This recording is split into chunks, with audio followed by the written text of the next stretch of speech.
Well, there is no denying it now. We're officially into the new year. It is 2025, and as the filming of this video, we're in the double digits. So if you're like me and you are now at this point in the month and you made some commitments to yourself about what you want to make sure to pull in from 2024, new ideas that you want to apply, now is the time to start for you, and in this case, and the focus of today's video, for me. So I'm Jeanette, the North End Coach. I'm glad that you're here with me today because it's likely that the same topic is on your mind as well. If you're a 50-pluser, Gen Xer, who, like me, wants a vibrant career at this point in time, wants an adventurous, fun, fulfilling life, then these kind of topics are on your mind as well.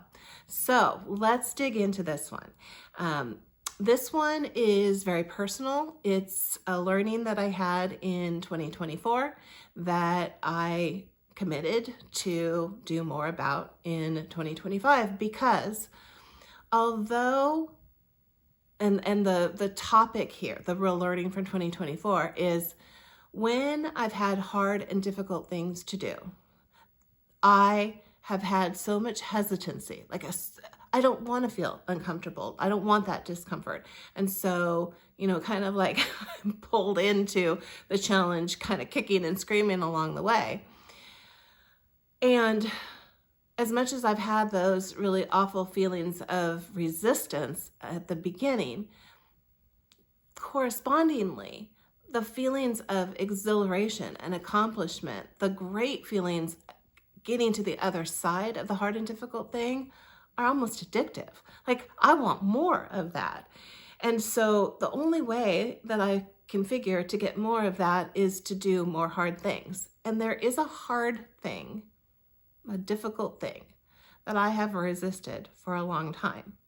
And there's probably a clue to it in even some of the topics that I addressed earlier in the fall around tiny houses, slow travel, and the decluttering process.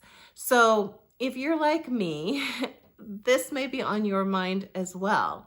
It may be, one of the things that is a hard thing for you too. And so I'm going to be brave, and I'm going to pull this decluttering challenge into 2025 for myself. So my situation is I've been in my home for many, many years. And in those many, many years, I have found a way to hold on to a whole bunch of stuff. And we'll call that clutter. I have clutter. And in the midst of the clutter, my suspicion is I also have treasures. So the hard thing about my clutter is, ideally I'd just tip my house on its side and all of the stuff would come out and I would just, send it off to recycle and throw out the trash and that kind of thing. However, my problem is mine is a mixture of things. And my suspicion is in a box of what might be 90% clutter, there could be 10% real significant things that I want to hang on to. So that means the hard thing is that I actually have to go through this process of looking at these different objects. So what am I going to do about that? Well, actually, before I say what I'm going to do about it, let me tell you too why it's so hard for me. That, of course, is hard. There's just physical labor that is involved in the process of going through things. But two other things make it difficult for me. So the first thing is I tend to think of this project as it's just endless. I'm always going to be going through clutter, even though I recognize there's only so much clutter that I have. And if I actually go through it and apply some, good discipline about not allowing new clutter to come in, it should be taken care of. So that's a false belief. And then the second thing that makes it difficult for me is also another false belief.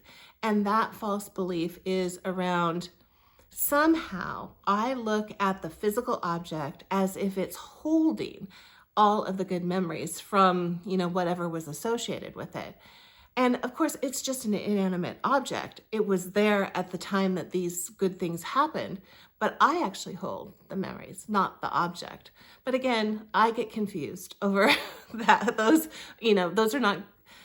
Those are beliefs that are not true, but they feel true to me. So the first part of it is getting through and, really thinking about what to do.